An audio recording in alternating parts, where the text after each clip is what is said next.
सुनबाई, मला बोलवलंस? हो, सकाळपासून गोदा नाही दिसली. मीच तिला घरी परत धाडलं. का हो? काय नाही, पायाला जखम झाली होती तिच्या. हिला नेहमी नेहमी कशावर जखमा होत असतात? मागे तो दंडावर जळल्याचा डाग होता, आता ही पायावरची जखम. काय करत काय असते हो ही? घरी कोणी मारत बिरत नाही ना तिला? तिथे आहे कोण दुसरं छळायला? दोघी बहिणीच तर आहेत. मग काय तर, एकदा जाऊन बघितलं पाहिजे तिच्या घरी. तू लाख ठरवशील हो, पण तिने घरी न्यायला पाहिजे ना. म्हणजे मागे मी एक दोनदा विषय काढला होता, पण सिंची घराबद्दल विचारायला गेलं ना की एकदम घुम्यासारखी गप्प बसते. म्हणजे नक्कीच काहीतरी कारण असणार, नाहीतर कोण करणार अशी लपवाछपवी? आणि गोदा तर किती चांगली मुलगी आहे. मग का वागत असेल ती अशी? हो, उगाच कुणाबद्दल तरी वाईट कशाला बोला. तशी मुलगी खूप चांगली आहे, कामाला सुद्धा चोख आहे. मग काय कारण असेल तिच्या अशा वागण्याचा? तुला तिच्या बहिणीबद्दल काय माहिती आहे का? नाही हो, तसं काही फारसं नाही. एक दोनदा विषय निघाला होता. मी दिवाळ सणाला सुद्धा बोलवलं होतं तिच्या बहिणीला, पण जेव्हा केव्हा तिच्या बहिणीचा विषय निघतो ना, ती निघून जाते हो. पण एकदम तुम्ही तिच्या बहिणीबद्दल का विचारताय? काही कळलंय का तुम्हाला? कानावर खूप बरं वाईट आलंय तिच्याबद्दल. बरं की वाईट? तसं खूपसं वाईटच आलंय कानावर. पण काय सांगावं सुनबाई, हे बोलणारे लोक कोणाबद्दल काय बोलतील असं काही नेम नाही. बरोबर आहे तुमचं. प्रत्यक्ष माहिती करून घेतल्याशिवाय कोणाबद्दल काही बोलणं बरं नाही. पण एक गोष्ट मात्र नक्की. काय हो? ही गोदा तिच्या बहिणीला खूप घाबरत असावी. मला तरी तसंच वाटतं. ते काही नाही, ती आल्यावर स्पष्टच विचारणार आहे मी तिला. हा वाड्यावर येणाऱ्या प्रत्येक व्यक्तीबद्दल आपल्याला पूर्ण माहिती पाहिजेच.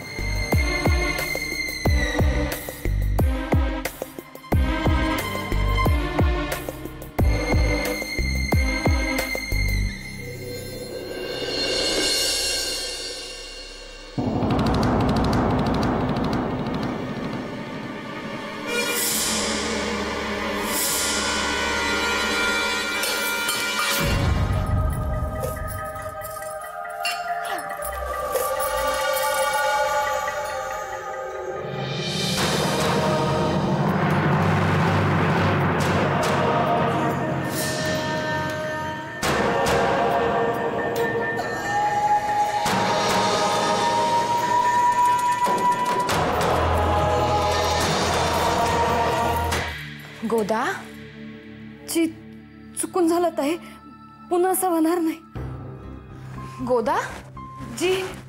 अगं लंगडतेस का अशी? जी काही नाही, काल जंगलात गेलो होतो तेव्हा काटा रुतला पायात. जंगलात? तू कशाला गेली होतीस जंगलात? जंगलात म्हणजे शेतात. शेतात गेलो होतो ना, लाकूड फाटा गोळा कराया. काही घाबरू नका, हातफटकी केली आहे म्या. खरं बोलतेस? आईचन,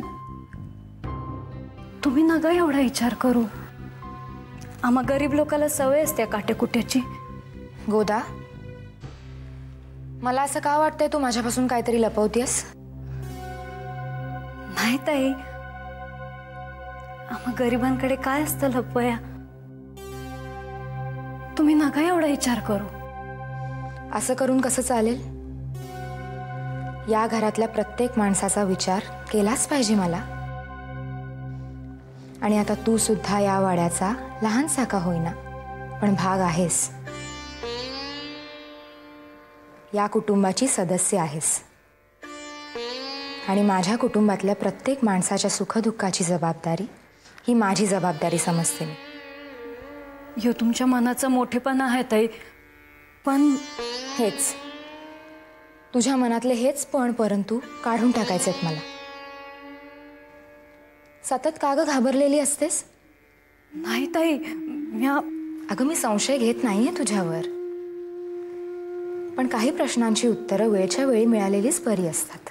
म्हणजे मला काय बी कळलं नाही ताई. कळेल. तुझी कामं आटपून माझ्या खोलीत येऊन भेट मला. ताई म्या आता या विषयावर इथे चर्चा नको. मी सांगितलंय तेवढं कर फक्त. जी.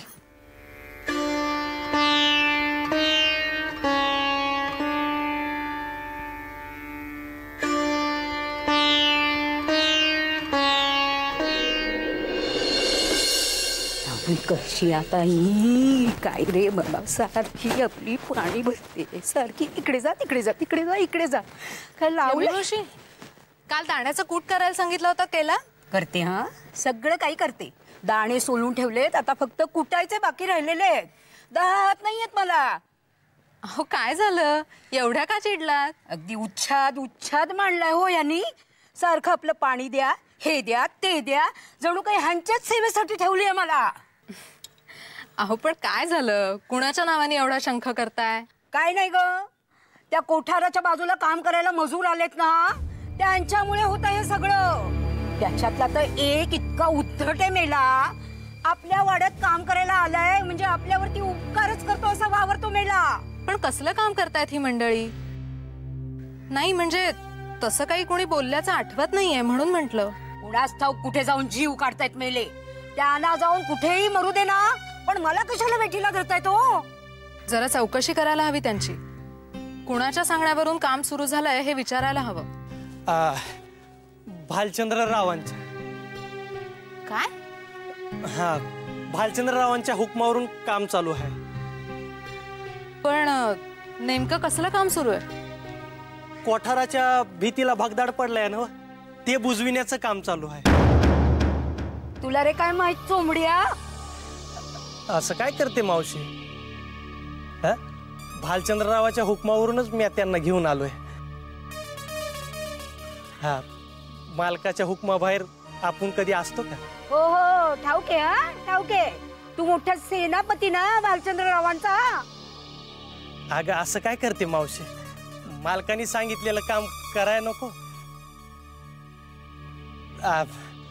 तुझं बी काही काम असेल तर सांग ना मावशी, बिगारी आहेत, हाता येगळं करून टाकतील. काही नको, तू आणलेली माणसं आहेत ना, म्हणजे तुझ्याच सारखी चोर असणार. काही नको मला. आता वेगळं करतोय म्हणे.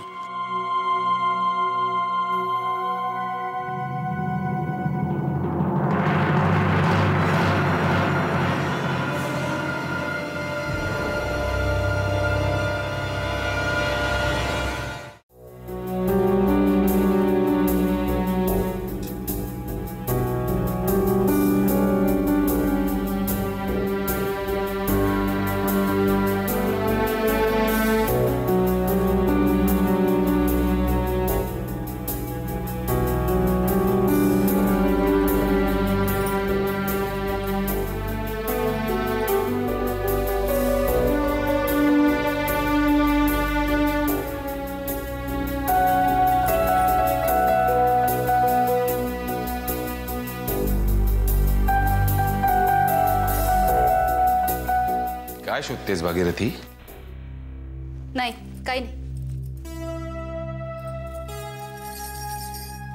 हेच ना?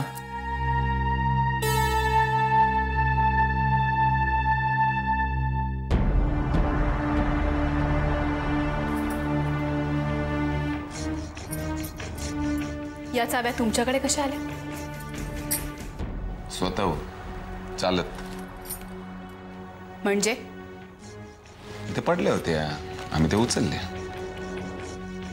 मग लगेच माझ्याकडे का नाही आणून दिल्या? असं काय करतेस भागीरथी?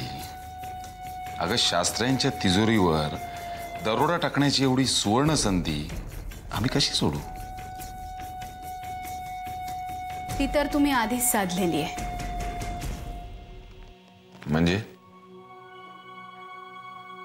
काही नाही.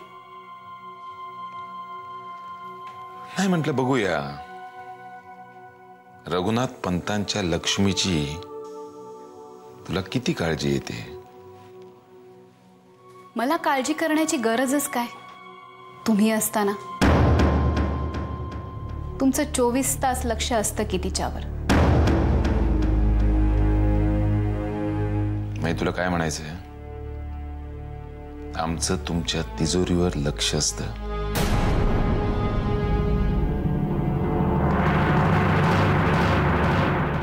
ठीक आहे, आम्ही आत्ताच्या आत्ता आमची राहण्याची व्यवस्था दुसरीकडे करतो. असला अपमान सहन करून आम्ही इथे राहू शकत नाही. हे नाटक तुम्ही याआधीही अनेकदा केलेलं आहे. तुम्हाला चांगलंच माहितीये की अण्णा तुम्हाला इथून जाऊ देणार नाहीत.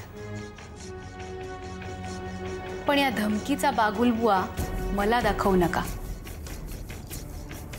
मी तुम्हाला पूर्णपणे ओळखून आहे.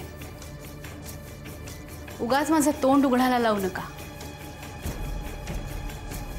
द्या त्या चाव्या इकडे.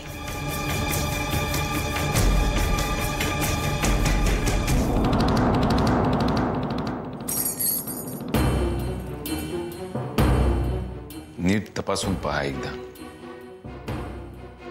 तिजोरीतला सगळा ऐवज जशाच्या तसा आहे का नाही ते.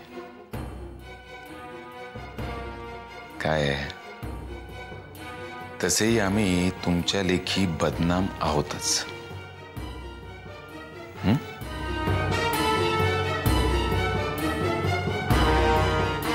उद्या चोरीचा आळ आणाल.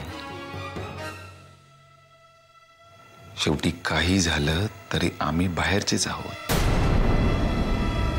हो ना?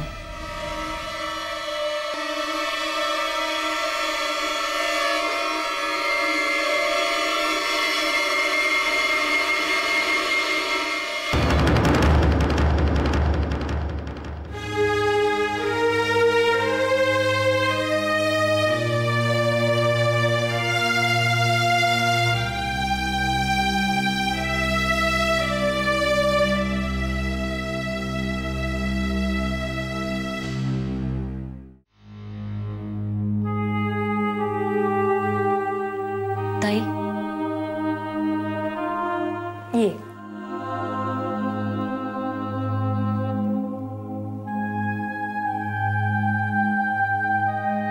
गोदा, अजिबात घाबरू नकोस. मी तुला इकडे ओरडायला किंवा शिक्षा द्यायला बोलवलेलं नाहीये. मला फक्त बोलायचंय तुझ्याशी. माझ्या हातून काही चुकी झाली का ताई? नाही ग, आधी मनातून ही सगळी भीती काढून टाक बरं. मी आज स्वतःच्या नशिबाला घाबरतो ताई. माझं नशीब लई वंगाळ आहे. 4 दिवस कुठे बरं नाही गेले की लगेच खुड काढताय. नाही ग, आपलं प्राक्तनच आपलं कर्म लिहितं. लक्षात ठेव, आपण चांगलं पेरलं की चांगलंच उगवणार. बरं, आम्ही तर दुसऱ्यानं पेरलेलं शेत कापतोय. म्हणजे काय नाही, हेच जाणून घ्यायचंय मला.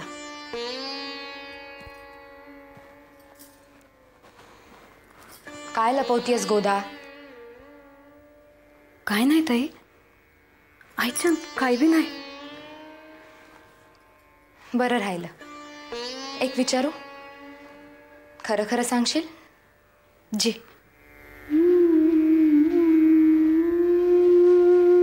तुझी बहीण खूप मारते का ग तुला?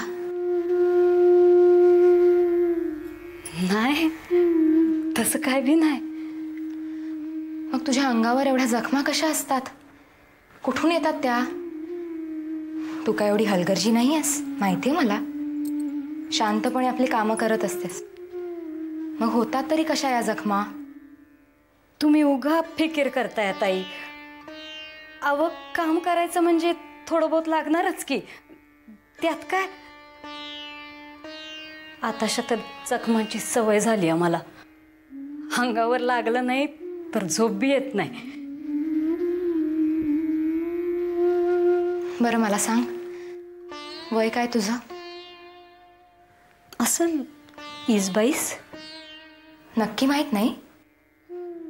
नाही ताई, आता आमच्या जन्माच्या तिथी आणि तारखा कोण ध्यानात ठेवणार? जन्माला आलो म्हणून आलो आणि वाढायचं म्हणून वाढलो. लग्नाचा काही विचार केलायस?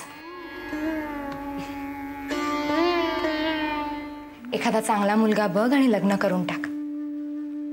कोणी बघायला नसेल तर मी बघू का? ते बघ, लग्न होईल, संसाराला लागशील, हक्काचा माणूस मिळेल, सगळं नीट होईल.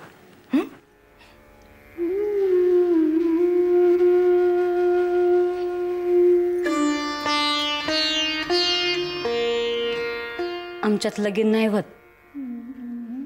लग्न होत नाही म्हणजे? जाऊ दे ना ताई. नाही गोदा, मला कळलंच पाहिजे. सांग ना मला. खरं सांगितलं तर तुम्ही मला कामावरून काढणार नाही ना? अगं, माझ्यावर विश्वास ठेव.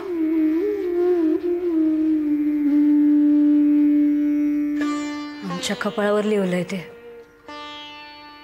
काय लिहिलंय? देवदाशी.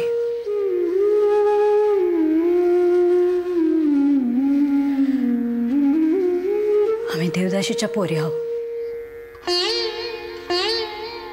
आम्हाला लगीन नाही करता येत, संसार नाही थाटता येत. आम्ही फक्त भटकायचं जिंदगीभर.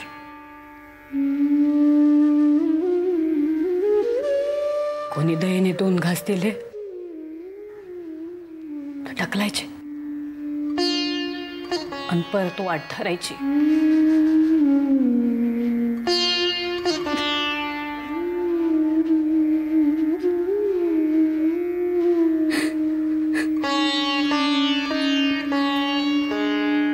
ताई, माझी आई म्हणायची, आम्हाला समद्यांच्या आयुष्यावर ओवाळून टाकणाऱ्या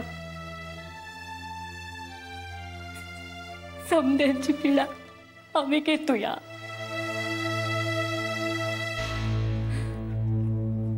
आमच्या दुखण्याकडे कुणी कुत्रं बी बघत नाही.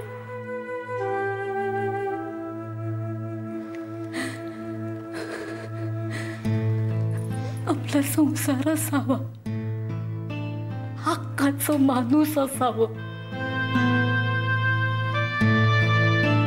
असं कोणत्या बाईला वाटणार नाही ताई.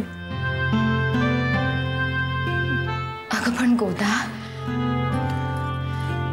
तू कुणाच्या पोटी जन्म घ्यायचा हे तुझ्या हातात नसतं.